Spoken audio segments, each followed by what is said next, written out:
In the annals of medical history, few stories are as compelling as that of the physician who first charted the journey of blood through the lungs.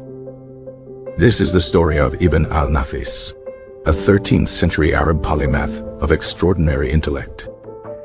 His full name was Ala al-Din Abu al-Hasan Ali ibn Abi Hazm al-Kashi al-Dimashqi. He was born around the year 1213 in a small village known as Karashia, near the ancient city of Damascus. His early education was not confined to a single subject. He delved into Islamic jurisprudence, philosophy, and literature, building a broad foundation of knowledge. At the age of 16, he began his medical studies in Damascus. He trained at the famous Nuri Hospital, one of the most advanced medical centers of its time. His mentor was the renowned physician Al-Dakhwar, who recognized his prodigious talent. For a decade, Ibn al Nafis immersed himself in the art and science of healing. In 1236, seeking new opportunities, he moved to the vibrant city of Cairo, Egypt. There, his career flourished, and his reputation grew. He first served at the Al-Nasri Hospital, further honing his skills. Later, he was appointed as the chief physician at the newly constructed, magnificent Al-Mansuri Hospital. His expertise was so valued that he became the personal physician to Sultan Baibars and other rulers. But it was his work as a scholar and author that would secure his place in history. To understand the magnitude of his discovery, one must first understand the medical dogma of his era. For nearly 2,000 years, the teachings of the Greek physician Galen were considered infallible. Galen had proposed a model of how blood moved through the body. Believed that blood was created in the liver and flowed to the right ventricle of the heart. From there, Galen claimed, some of the blood passed directly to the left ventricle. This transfer was said to occur through invisible, minute pores in the interventricular septum. The septum is the thick, muscular wall that separates the two ventricles. No one had ever seen these pores, but their existence was accepted as fact. This theory was the bedrock of cardiovascular physiology for centuries. Ibn al Nafis, however, was a man who valued observation over blind acceptance. While working on his monumental commentary on the Anatomy in Avicenna's canon, he confronted this ancient doctrine. He had performed dissections and carefully studied the human heart. His direct observations led him to a revolutionary conclusion. He wrote with confidence and clarity, directly challenging Galen's authority. The septum of the heart, he declared, is solid and impermeable. He stated that there were no pores, visible or invisible, connecting the right and left ventricles. This was a direct contradiction of a 2,000-year-old belief. If blood could not cross the septum, it must follow another path. Ibn al Nafis then brilliantly deduced what that path must be. He proposed that blood from the right ventricle is pumped into the pulmonary artery. This artery, he explained, carries the blood to the lungs. Within the substance of the lungs, the blood spreads out. Here, it mixes with the air that is inhaled. After this vital mixing, the now refreshed blood gathers again. It enters the pulmonary vein, which leads from the lungs back to the heart. This vein delivers the blood into the left ventricle. From the left ventricle, the vitalized blood is then distributed to the entire body. This was the first ever description of the pulmonary circulation. It was a masterpiece of logical deduction and scientific reasoning. He had solved a puzzle that had stumped the greatest medical minds for centuries. His description was clear, accurate, and complete. Furthermore, his genius did not stop there. Lacking a microscope, he could not see the smallest vessels. Yet, he correctly theorized their existence. He postulated that there must be small communications or pores between the pulmonary artery and vein in the lungs. This was an incredible prediction of the capillary system. Marcello Malpighi would confirm their existence with a microscope 400 years later. Ibn al Nafis also provided the first insights into coronary circulation. He correctly stated that the heart muscle itself is nourished by blood vessels that penetrate its substance. This contradicted Galen's belief that the heart was nourished by the blood within its own chambers. His work represented a fundamental shift in physiological understanding. He was a true pioneer of experimental and observational medicine. He championed the idea that knowledge should be based on evidence. Beyond his work on circulation, he was a prolific writer on many subjects.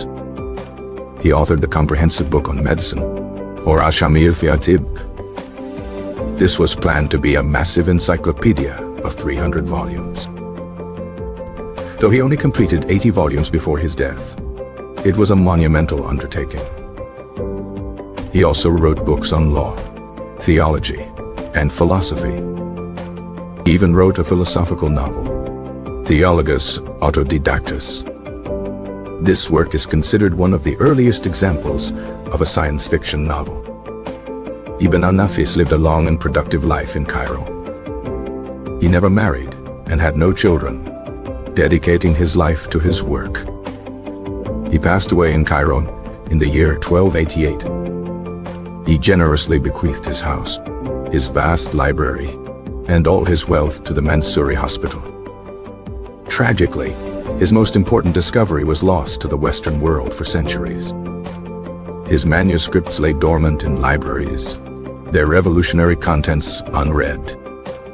European scientists like Michael Servetus and Rialdo Colombo would describe the pulmonary circulation in the 16th century. William Harvey would later fully describe the systemic circulation.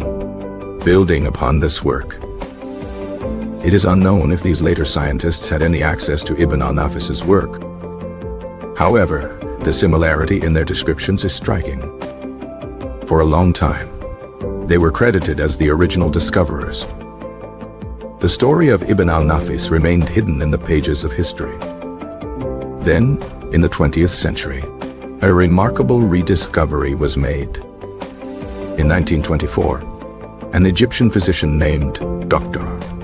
Muyo al-Din al-Tatwi was studying in Germany. He was working on his doctoral thesis at the Prussian State Library in Berlin. There, he stumbled upon a manuscript titled Commentary on the Anatomy of the Canon of Avicenna. The author was Ibn al Nafis. As he read, he realized the immense significance of the text. He found the clear and detailed description of the pulmonary circulation. It was a description that predated the European accounts by 300 years. Dr. al-Tatwi published his findings, bringing Ibn al Nafis's name out of obscurity. The world of medical history was stunned. History books had to be rewritten. Ibn al Nafis was finally given the credit he deserved. He is now recognized as the father of circulatory physiology. His story is a powerful testament to the scientific spirit. It highlights the importance of questioning authority and relying on evidence. He demonstrated that even the most entrenched beliefs can be overturned by careful observation. His work was a shining light in the Islamic Golden Age.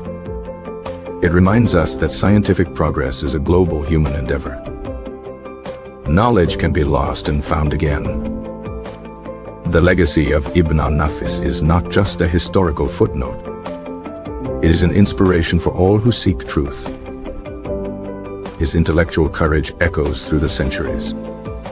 The physician who first charted the pulmonary circuit did so by daring to see for himself. The heart's secrets were revealed to him. He listened to the evidence of his own eyes. He was not afraid to challenge the giants of the past. Galen's theory had stood like a mountain. Ibn al Nafis showed that even mountains could be moved by reason. His logic was as elegant as it was revolutionary.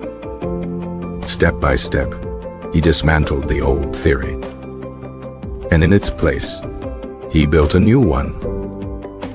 This new theory was based on anatomical reality. He described the function of the lungs in a new light. They were not for cooling the blood, as Galen thought. They were for purifying and vitalizing it. This process he called refining the blood. The air, he understood, was essential for life. It mixed with the blood in the pulmonary transit. This was a profound insight into respiration. His work connected the heart and lungs in a single, elegant system. He was a systems thinker in an age of fragmented knowledge. His confidence in his findings was absolute. He did not hedge his claims with doubt. He presented his theory as a statement of fact. This intellectual boldness is perhaps his most inspiring quality. He lived through a tumultuous period of history, yet his focus on science and reason remained unshaken. His clinic and his library were his sanctuary. He taught generations of students in Cairo. His influence spread through his pupils. But the specific text containing his great discovery did not circulate widely. It remained a hidden gem of medical literature. The rediscovery in 1924 was like finding a lost treasure. It corrected a significant error in the historical record, restored a hero of science to his rightful place. The name Ibn al Nafis now stands beside the great figures of medicine. His journey from a small Syrian village to the pinnacle of medicine is remarkable. He proves that genius can arise from any corner of the world. His life was a pursuit of knowledge for its own sake. He sought to understand the intricate design of the human body. And in doing so, he revealed a fundamental truth of our existence. The steady rhythm of the heart held a secret pathway hidden in plain sight. Ibn al Nafis was the one who found the key. He unlocked the mystery of the lesser circulation. His discovery was a vital step towards understanding the body as a whole. The story of blood's journey could now be told correctly. From the heart to the lungs, and back to the heart again. A perfect, continuous life-giving loop. A circuit discovered by a brilliant mind in 13th century Cairo. A physician named Ibn al Nafis, a true luminary of science.